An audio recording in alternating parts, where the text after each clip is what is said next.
Hello and welcome to the Flix Forum podcast, where each episode we go back and we look at a Netflix original film in the order of release. This episode we have Netflix 180th film from 2019. It's the biographical comedy drama, The Laundromat. It's directed by Steven Soderbergh. It stars Meryl Streep, Gary Oldman, Antonio Banderas, Jeffrey Wright, David Schwimmer, Matthias Schoenaerts, James Cromwell, and Sharon Stone. I'm Jesse, and I'm joined by MJ. How are you? I am excellent, and it is wonderful to see you and to talk about a film that. So, what you said, this is the 180th Netflix original film, which means as we release one podcast episode each week. So, give or take, we've been doing this for about 180 weeks, maybe a little bit more because we have done a few bonus episodes here and there. This is a time when this movie came out where I was like, you know what? I'm just going to watch it now because it's going to be like 3 years until I do it on the podcast. And we're actually here. It actually came. I never thought it was going to come, but we're here. Good. This is one that I did want to watch, but I didn't because I was like, I'll wait until we do it. And we are 3 years later doing it, so that's good. So these days, Jesse, in 2022, when Netflix releases a new film, and you know they've probably got about 600 in their slot right now, you do just watch them straight away, don't you? If I've got the chance, yeah, I do now. Yeah, because we'll get to 2025 and I'll be like, oh, we might get around to doing it. It'll be so irrelevant. All the themes and issues that we talk about won't be relevant anymore. But anyway. But someone's got to do it. There's no one else doing this, so we are doing it. That is very true. It's an important task that we've been tasked with by nobody, but it has to be done. We might find something that no one else would have found unless we do this. In 100 years' time, people are going to be like, "This was revolutionary. This was like, why did nobody watch every single Netflix original film?" Maybe there's some sort of message that Netflix is sending in their films that only we're going to be able to decipher. True, we might be the last survivors on Earth because we're able to live a life. I haven't found anything yet, though, I have to say. So we got to look harder. Good. Let's keep going. So, we start off with a fast flicks where we do a quick summary of what the film's about. So, what's your quick summary for The Laundromat? Well, The Laundromat takes a deeper dive into the events of the exposure of the Panama Papers and explores stories of greed within a flawed tax system. Good summary. This one's hard, I guess, at times, which we'll probably talk about soon, but I've gone the narrative way rather than talking about the Panama Papers. So I've just said it's a woman going on a quest to track down who owes her money for her husband's wrongful death and uncovers more than expected. The funny thing is your Fast Flicks there is a lot more exciting than my Fast Flicks. Like my Fast Flicks mentions that it's exploring stories of greed within a flawed tax system. If someone said, "Hey, what's this movie about?" I'd be like, you know what? I don't think I need to watch that one. So yours is a bit more interesting. But I think that if you're telling someone about this film, they need to know what it's about because it is pretty dry. It is at times it is very dry, and I think that's the whole point of Soderbergh trying to make a movie about this. It's like it's almost like a challenge. Can I make a movie about the Panama Papers? Because I don't know about you. Do you remember when it happened? I remember waking up in the morning and it was all over the radio, and I specifically remember because I kept playing that Panama all over the radio, but just trying to wrap my head around what on earth was going on. And I just got to the point where I'm like, all right, I don't get it. This is obviously a big scandal, global scandal, but I don't understand it. And I just never have understood it. So I guess that's the challenge that he gave himself to make this movie. I must have been really ignorant at the time because I do not remember this at all. So it was big news. Yeah, I don't know what I was doing when this happened, so must have been switched off. But yeah, this was new for me. So I guess. Well, I didn't learn anything anyway. So at the time, so we started in the same boat.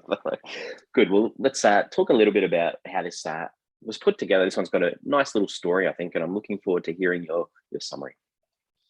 Well, I guess that's the start of it. Real event. I think it was back in 2016 when it was exposed. I think potentially the leak started around 2014. I guess, the Panama Papers, I'm not even almost going to try and explain it, but basically there was a law company in Panama that was doing a few dodgy, not necessarily illegal deals that got leaked, and there were millions of documents and millions of people implicated, a lot of really famous, wealthy people getting implicated by this. There was presidents and prime ministers all around the world having to resign because they got exposed by it. So that happened, and then Pulitzer Prize winner Jacob Bernstein wrote a book about that called Secrecy World. Interesting to see. I wonder if that's as dry as as it sounds, but he wrote a book about it, and Soderbergh more or less used that book as his Bible to put this film together. So July 2016 was when it was announced that Soderbergh was going to produce this project in a general sense. Obviously, that would have been very soon after the leaking, so not much would have been fleshed out. But a couple of years later, in April 2018, was when it was formally announced that he was going to direct a film. The film at that point was already called The Laundromat. Scott Z. Burns wrote the screenplay, again based off that book by Jake Bernstein. I believe Scott Burns has written a couple of screenplays for Soderbergh in the past, and they'd already planned for production to be commencing around fall of 2018. Obviously American fall. In May, that's when it got reported that Meryl Streep, Gary Oldman, and Antonio Banderas were going to star in the film.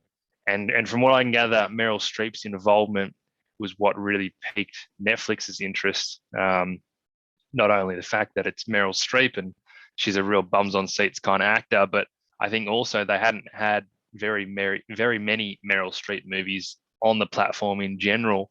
So they kind of wanted to see how that would work against their algorithm. Makes sense. So basically, Netflix were interested at that point in acquiring the distribution rights. Later on, it was confirmed in July that they were going to be the film's distributor. And in October, they were officially releasing the movie. They had a few more people added to the cast, and that is when principal photography began in 2018. So the film itself premiered at the Venice Film Festival on the 1st of September 2019. It also screened at the Toronto International Film Festival and the San Sebastian International Film Festival again in September. And then it was released theatrically on the 27th of September before it was then released on digital streaming on October 18, 2019. So it had about 3-4 weeks of theatrical time in there before Netflix. And this is probably when they first started doing that, because I do recall when this movie came out, it did have some Oscar buzz before it was released. And basically, as soon as it released, that buzz did die away. But this is when they were releasing Dolomite Is My Name as well. And everyone was kind of talking about whether these two are going to be legitimate Oscar concerns. So that's how the film got released. It is worth mentioning that there was a lawsuit filed against the film, or against Netflix, more specifically, by Mossack Fonseca, the company that was the crux of the story with the two guys in the film. Basically, the lawsuit was for defamation. It ended up being unsuccessful. There's probably a lot more to that, but that's the gist of it. Yeah. They wanted the film not to come out, so they tried to get an injunction in really quickly, I guess. And Netflix, pretty strong language. They said it was laughable and said that this film is protected by free speech, and it did go through a process where the judges denied the injunctions and allowed it to come out, and then the Panama government also came out and sort of, obviously they're not shown to in this film as well. So I think that they came out and sort of said, we're going to work to rebuild our image as well. And I think that the word fix was used by the vice president of Panama. So I think it's obviously had an impact in some way as well. What else? You've covered off pretty much everything. I think there was a little other criticism as well around Meryl Streep, and I guess this is a good chance to say, spoiler alert, if you wanted to watch this film, give us a pause, come back later, because we are going to talk in depth a bit more about the plot and ideas in this film as well. So give us a pause, and now you've paused, now you're back. Good. So there was a bit of criticism around the use of brownface with Meryl Streep and a secondary role that she plays, Eleanor. And I think that it's good to see that Soderbergh, as the director, acknowledged the controversy, but sort of backed in and said he could justify the context of it because of the dual role, and it sort of made a bit of mention about comedy, and this did try to have some laughs, and where do you draw that line between what's wrong and what's right, and those sorts of things. Translations around the world. I think that a lot of these are just the context of where it's at. So in Italy, it was just called the Panama Papers. So that's a pretty straightforward literal translation, and a much better title than that working title that you mentioned the book was based on, of Secrecy World. So that was the working title. In Greece, it's called The Rinse. So so it sort of ties in, I guess, with this idea of laundromat and I don't mind shuffling money. The last one from Lithuania, it's called Car Wash. Oh, okay. So anyway, I don't Maybe know. they don't have laundromats in Lithuania. Yeah, they have to wash their money through car washes. Did you see the tagline? No, I didn't. And cool. you know what? You didn't tell me the tagline last week, by the way. I was very disappointed. Because there wasn't one. Okay. It wasn't that I just held it from you. The tagline for this one was based on actual secrets. So not very creative. Oh, that's a shocker. Yeah. Was nominated for a few awards. It was nominated for 8 awards. Didn't win any. California On Location Awards, which we often see for Netflix films. Obviously, this was filmed in LA studios around there. Some shots in Florida as well, and a couple of costume awards too, but nothing too exceptional to call home on. So consensus. Did you fill me in, or can you fill me in on what critics and audience? I can do my best to fill you in on some consensus, Jesse. It's sitting at a 6.3 out of 10 on IMDb. That's with 50,000 ratings. I'm surprised by that 50,000 number. Not a bad number, but you think a Soderbergh film with some Oscar buzz that comes out on Netflix, readily available for everybody to watch, would have a few more people watching it. I guess you'd take the 6.3. They probably would have wanted more as well. Letterboxd really didn't enjoy it as much, and it's funny, it got smashed. Basically every review that I read was like, oh, everyone thinks that they can make their own version of The Big Short, which you kind of could see that comparison, but then you also feel bad. Anyone who wants to make a movie about something that feels a little bit more dry and informative about a real event is just going to get thrown into The Big Short Adam McKay conversation that this is their version of it. But Letterboxd is 2.7 out of 5, 38,000 ratings. Again, I remember when this movie came out, it had heaps of Oscar buzz, and that Oscar buzz was dead within a week. So I guess that says a little bit about how people felt about the film. Yeah, the negativity continues on Rotten Tomatoes, where it sits on 40% on 172 critic reviews. So nice on the high end there, but obviously Rotten and audience had it on exactly the same, 40% as well. That was on over 500. So very negative. I had a percentage match for this one. Oh, did you? No, I didn't. What did you get? 56%. I don't think I've ever had such a low match. Netflix has jumped off, or maybe their Meryl Streep algorithm is just not fixed, and they don't know what to do. I was shocked. I was like, oh man, this is going to be horrible. I don't know. What are your early thoughts for this one? Yeah, I told you that I've already watched it, so this was my rewatch. I definitely preferred it the second time, particularly I guess after knowing the pace and the structure of the film and what to expect in that sense. But I also think the expectations are now gone as well, and I have to assume that so many of those negative scores and negative reviews are because, oh my God, here's this new Soderbergh film about a really big event. This is going to be great, and it wasn't. And when your expectations are high, you tend to come off a longer run when you're trying to critique it. So it definitely helped on the rewatch. It's not a bad watch. It's entertaining enough. I certainly learn a bit. It's informative enough. I think the message that it's trying to tell, well, it's not even like pretending like it's not trying to tell a message. It's very blunt. It just didn't grab me like I thought it would have, or what I think they would have hoped that I think they want you to walk out of this movie and beat your chest a little bit and go, let's make some real social and financial change in the country. But I don't really get that from it. It kind of almost feels a bit too preachy for me. But from an entertainment and information perspective, it was all right. Yeah, I think, and this is probably going to go into like the characters and the scenes. It's very hard to, like, there's nothing in it that is dislikable apart from the structure of it. I think that's the big thing that possibly plays a lot into, it felt super messy. The non-linear structure and how it starts off, it just didn't flow. Like, I think you needed something to sort of prepare you for where it was coming from and how it was going to address the film throughout. And then the first half sort of the structure is is one way, and then it sort of goes into these vignettes in the second half that sort of don't continue that flow. So you sort of feel a bit disjointed throughout. But I still think there's enough in it to make it an enjoyable watch, even if it is only for a select few people, because I can completely understand why people would watch this and be like, this is a turd. I agree with you. And that's exactly how I felt when I first watched it, I think. Just getting so lost in the structure. It's almost got the Meryl Streep narrative that is meant to thread the entire movie. But then it's also got the narration of Gary Oldman and Antonio Banderas, which is kind of doing the same thing. So you've got these two different threads, and then you've got some vignettes that you're not sure if these characters are something that we're going to have to worry about for a long time. Even like the Jeffrey Wright character, you kind of expect him to be another thread, and all of a sudden his story just finishes, and then another story starts, another story, and you just, it is very messy. And I think that's why I preferred it the second time, knowing that that's what was going to hit me, and I could probably take more time to take it all in. But it's such a good point, and I reckon that would be a lot of people's criticism.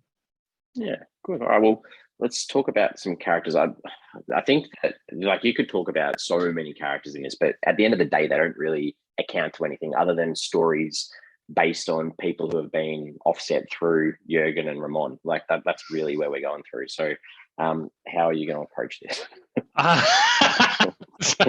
All right, Jesse, I want you to give me some structure of how you want me to do this. But I'm having trouble with it as well, because even the characters that I want to talk about, I feel like because they're not really part of a wider story per se, we don't really get a chance to go, well, this is where they started and this is what they learned and this is how they've come full circle. Like, obviously, Jurgen Mosak and Ramon Fonseca, they're your two kind of lead guys, but they're basically the narrators of the film as well, that kind of wander into the film.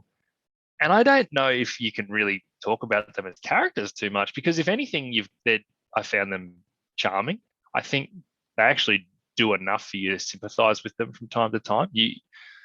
You get this sense of not necessarily ignorance to them, but like there's a level of them knowing they're doing the wrong thing, but they're kind of not bad people, is what they're trying to portray. I think I sympathize anyway a little bit more with Gary Oldman's character. I think that Antonio Banderas was a little bit more subdued, had more of a temper, but I really just can't say too much more about them. No, and I think that obviously you don't learn a lot about them throughout. You do learn bits and pieces, and there's some small little lines about their childhood. I guess they have this moment where they talk about Gary Oldman's Jurgen, where he's a German impacted by World War II. Tried to be a good student, those sorts of things. And the same with Ramon, Antonio Banderas. Like, his father was kidnapped, killed by the military, went to law school. So they both had this tough upbringing or something that's been traumatic in their youth or their childhood, which has led to them, wanting to say, life's not really fair. So let's take advantage of what we can when we can. And like you mentioned, they do come across as charming. And Antonio Banderas's Ramon is like very, not a polar opposite to Jurgen, but he's definitely the one that you could see would probably be a bit happier to get his hands a bit dirtier than Jurgen. Yeah. Jurgen's more the one we see him often sitting behind desks and things like that. So he's more the business type of person, whereas we see Ramon sort of moving out and about in the world a bit more. So I think they sort of did a good job in trying to highlight these characters of who they are. But as you mentioned, and my interpretation is that Alan Martin, Meryl Streep's character, is meant to be the protagonist, but sort of isn't as well. Yeah. I think it has to be noted that there's a deliberate decision by Soderbergh and the filmmakers in general of having Jurgen and Ramon being the voice to the audience. They're telling the story, but not only they're telling their story, they're also explaining the situation of how this all works. And it's funny because you do sympathize with them a little bit, because they're your in. So they're the ones that are giving you all the information. You're like, oh, I like these people. They're helping me learn about it. They're making me understand 100% where they're coming from. And I find that interesting because it's hard to argue that they're not the bad guys. And you still do, watching this film, think they're the bad guys. But I reckon if you're watching a news story, they'd come off a lot worse than they would watching this film, which I find really interesting that they still sued them for defamation. True. Yeah. Very, very true. But go into Alan Martin for me. Yeah. Yeah. So like I mentioned, I think the idea of her being the protagonist, but not really, because they set her up as the character whose husband's dying. She's dealing with the loss of that, and they want you as the audience to feel the compassion for her, that she's the small person who's been ripped off by this insurance company that isn't able to pay because of people like Jürgen and Ramon. And you do feel compassion for her, but the way that it's structured sort of means it plays second fiddle to the constant breaking of the fourth wall by Jürgen and Ramon. Whereas if you really, and I think Streep holds this film together, because I think her performance is excellent in this, and sort of is the highlight for me in this film. But it's really hard, because I wanted to see more of her investigating and working it out, rather than having these constant little vignettes that told us of other people that really, like, they're nice little stories that you can highlight, but they, as a film that you want to watch, you want to sort of connect with one character and see their struggle and their journey, I guess. I agree, because I actually barely sympathized with her in this whole film, when I really should have, because it's, that's the noble cause, right? Out of everything that's going on here with these exposures, these are the people that are being impacted by it for absolutely no reason. Like, the people who have a whole lot of money are just basically doing all this stuff to make more money, but someone who actually has something properly to gain can't, by no fault of their own. She had absolutely nothing to do with the fact that the boat company bought dodgy insurance. That had nothing to do with her. She was wrong person, wrong time, lost her husband because of it, gets no money out of it. It's her that you should sympathize with. And as everything that you just said is probably the reason why I just didn't really sympathize, because the fact that her story is the thread that ties the film together, in essence, it still gets a little bit lost, because we keep just moving away from it and focusing on something else for too long that actually has nothing to do with her story whatsoever. When we go see Charles, who's cheating on his wife with his sister's friend, that story has nothing to do with the Meryl Streep story. You'd almost be better not having that threadline story and just having 5 vignettes that expose it, and then keeping that narration. That would almost be a bit cleaner. So I think it's a miss. I agree, Meryl Streep was great. I guess I didn't connect as much with this sort of big reveal at the end. I don't think that knocked me off my socks like I think they wanted me to. So it just, I wish I had have sympathized with Ellen a lot more. Did you want to talk about any of the other smaller characters? I don't think you really need to. I don't think it really adds much to the story, to be honest. The film itself, sorry. Yeah, I agree. All right, well, Soderbergh, director. So 47 directing credits. We've done a Netflix podcast. He's had High Flying Bird, which was one of his films, which he did completely on an iPhone. And the other one he did on an iPhone was called Unsane. And I thought he'd made a commitment to continuing making films on iPhones, but obviously this one wasn't done on an iPhone. So maybe flipped away from that for a little bit. Not a bad call. Not a bad call. Okay, fair. I went on IMDb though, and I was like, yeah. See, I wanted to challenge you to see if you could pick his top 4 IMDb films. This is unfair, because I haven't done the exact same thing. But when I went on IMDb, I was like, that's a very strange top 4 films to choose for Soderbergh. I think so the top 4 are Sex, Lies and Videotape. Cool, that's his biggest film. Traffic, Oscar winning, yes. Won an Oscar, yeah. Behind the Candelabra, that's the one that probably surprised me that it was in his top 4. It was big when it was an HBO film from memory. It did have a little bit of a theatrical release, but did well. And then Aaron Brockovich. Yeah. So Aaron Brockovich, obviously Julia Roberts won the Academy Award for that as well. Really surprised. So good. I wouldn't have picked it though. You're right. Picked it. No. Yeah. Good. All right. Well, let's keep moving. I thought one of the he did the Ocean's 11 as well, didn't he? Soderbergh. Yeah. I've got it. I've actually got him open right now. He did Ocean's 12. 12, yeah. Sorry. And 11. Yeah. I thought he might have been in there for that, but that's all good. Contagion, Magic Mike, Girlfriend Experience. What's the one? Logan Lucky. Yeah. He's done that new one, Kimmy, with Zoe Kravitz as well. That's got very good reviews from what I've seen too. Yeah. I like Zoe Kravitz. Yeah. She's good in The Batman. Don't tell me about it. I won't. All right, let's move on to scenes. What are some things that you enjoyed in this one? Yeah, I think you actually hit the nail on the head here when there's nothing bad about this film. There's kind of nothing good either. So from a scenes perspective, there was nothing really that stood out for me that I'm just like, oh man, that's the one, that's the scene, that's. So all I've got for scenes is the fact that I did enjoy the wit and the charm of the narration. I think that was pretty engaging. Every time they came on screen to explain something, they piqued my interest and had my attention. So he actually did that really well. And that was what he did do well, probably the driest part of the film. But I also felt like I was learning, like it was explaining it in such layman terms that I was learning, because this is a world of finance that I have no idea about. I don't need to worry about either because I don't have that kind of money to be doing it. But it was interesting. But then apart from that, the only scene that I've got is that little tiny scene with Will Forte, mainly because it made me Google whether Neil Diamond actually did write Red, Red Wine by UB40. Because I'm like, if this is a gag and Neil Diamond didn't write it, this is a great gag to have in a movie. Just like some idiot at a bar saying, Neil Diamond wrote this. And he did. And I didn't know that Red, Red Wine was a Neil Diamond song. And I actually listened to it yesterday. Just like a slower, more guitar-y version of UB40. Well, it's not UB40's Red Red Wine. It's Neil Diamond's Red Red Wine. But I thought that was interesting. I don't know. And so I guess I'm going to say that I like that whole scene where he went to the toilet. They ended up in a ditch in the ground for no other reason than it just was interesting. Good. I'm glad that you learned something else other than just business side of things. So that's good. That's it.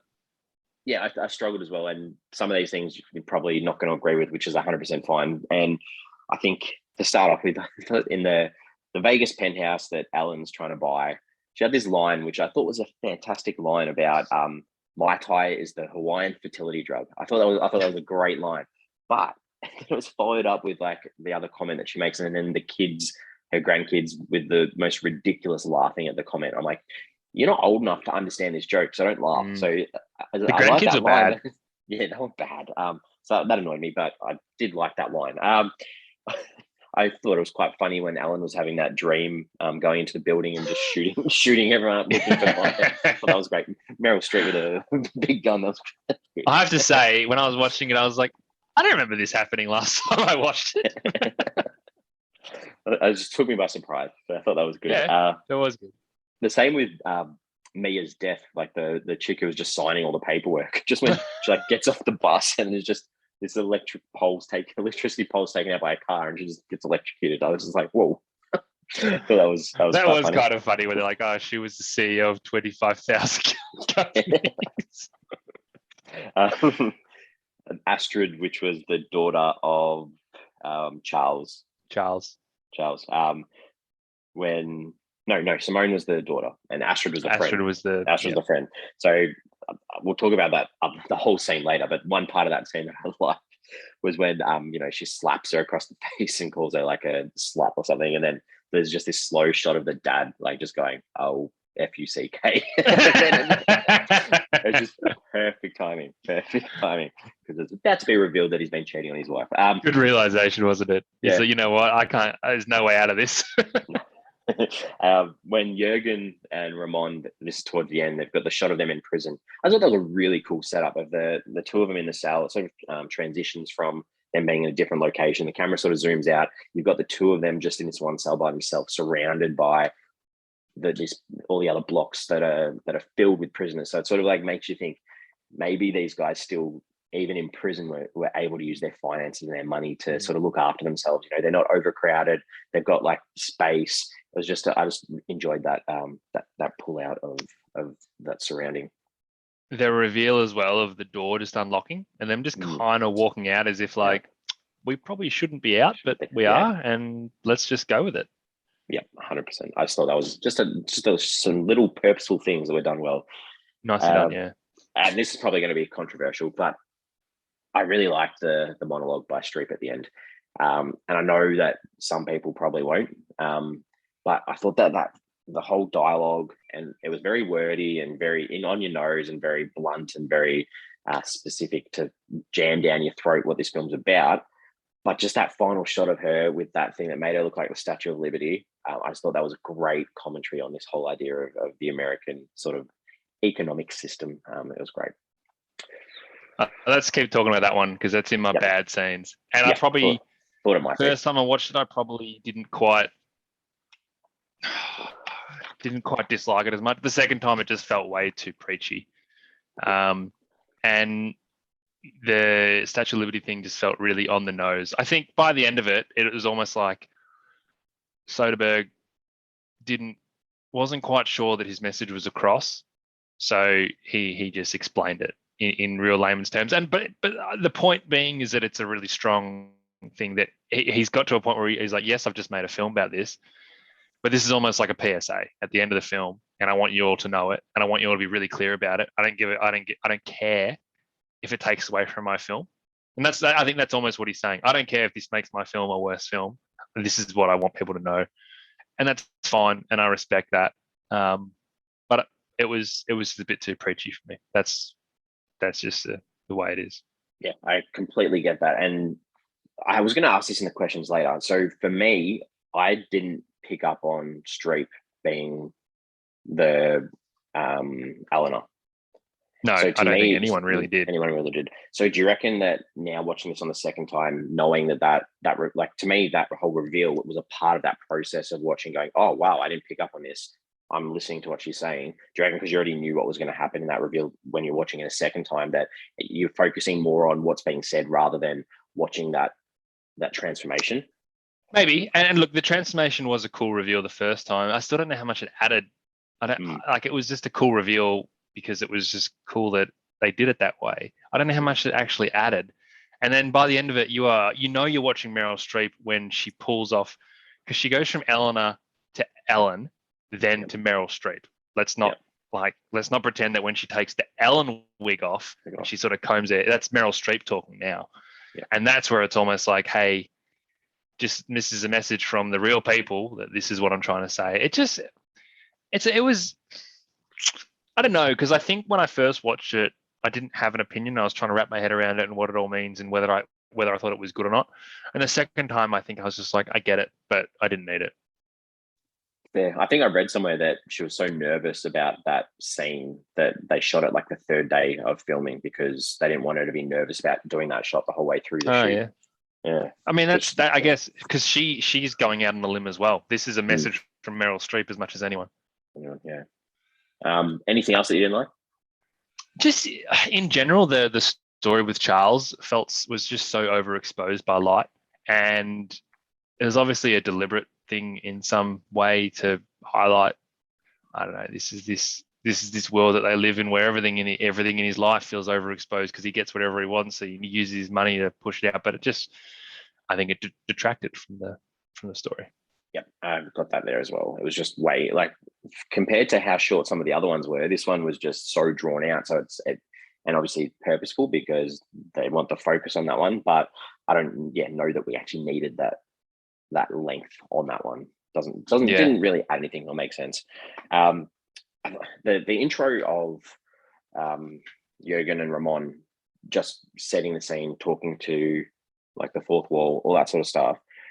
I really didn't like that intro. It really threw me straight away. So, and I'm not obviously a film director, but if you start off with Meryl Streep's like accident with her husband and then go into that instead, I think it would make it such a better film, because instead of just with all this jargon to start off with, I don't know, I just didn't sit right, that opening scene, and really threw me to start off with and sort of lost me early. I think I felt the same way when I first watched it. Yeah, and then the other sort of, like, you spoke about the Mexican bar scene and the scene in China as well. They're interesting little stories, but I don't know whether you needed to drop, like, because realistically the Chinese story didn't add anything to that context of where it was dropped in the film. So if you had to space these out a bit further throughout the film, it probably would have made a bit more sense rather than just having them all on the back end. Yeah, that's very true. It did feel cluttered. Yeah. It's like Ellen's story. We're trying to figure out, like, we've got David Schwimmer trying to figure out the insurance side of things. We're learning about Jeffrey Wright's character, Irvin, whatever. This is what I thought the story was. So we're going through all this, but as it turns out, that was like one of the vignettes almost. With Ellen still got the thread, and then we've gone through, oh, by the way, these are the other kind of people that got exposed in these. Yeah. So you're right. That's a good point. Yeah. All right. Well, what are the blatant themes and ideas in this one? Well, I think one thing that we've just to carry on with what we're talking about really is that of the millions of documents that got exposed in this data leak, I have to imagine that the majority of people are doing the right thing. And I think there is that level of message that they're trying to give across is that, and it's only mainly spoken about mainly by Jürgen, that most of the people are actually just doing the right thing. And I think what they're doing, it's all legal. From what I can gather, you pay barely any tax in Panama. That's just the way it is. So if you set up companies, or in this case, shells, so basically the company that you might run in the United States is owned by another company in Panama. So all the finance is being laundered through your shell company in Panama, so you're not paying any tax. So if you're earning lots and lots of money through that company, then you're obviously saving hundreds of thousands, millions of dollars. And that is technically legal to do, from what I can gather. So there's a lot of people that are just doing the right thing. Now, I suppose when it comes down to the real dodgy side of things is when you've got just one random office worker in Mossack Fonseca working as a CEO of all these shells, that something's not right there. But so from what I can gather, there's a lot of people that got exposed in all this that were actually doing the right thing. And what we focus on in this film is who are doing the wrong thing. But what I think you get to see is that whilst Jürgen and Ramon probably doing the wrong thing themselves, they're not responsible for the fact that Charles is just a greedy pig and pays off his own wife and daughter. They're not responsible for the guy in China who's trying to blackmail these people who end up killing him. Like, all these people are doing the wrong thing. Yes, they got exposed by the Panama Papers, but they were doing the wrong thing anyway. And I think that's an interesting point. And it almost would have been nice to see someone, maybe after we find the reveal of the papers, getting exposed who actually hasn't done the wrong thing at all, and maybe see that side of things as well. Because this is just a movie basically about greed and right versus wrong and trying to figure out who's at fault in all these things. Because so many of these stories have nothing to do with Mossack Fonseca. Because a lot of what the film is trying to do is shine the light on a flawed tax system, and it's obviously unashamedly unsubtle about it. But we're watching these movies that kind of have nothing to do with it. It's like these are just people with lots of money, and these are the bad things that they do. By the way, this lady's trying to get a settlement, but she can't because it's dodgy work and going. Like, that's kind of it.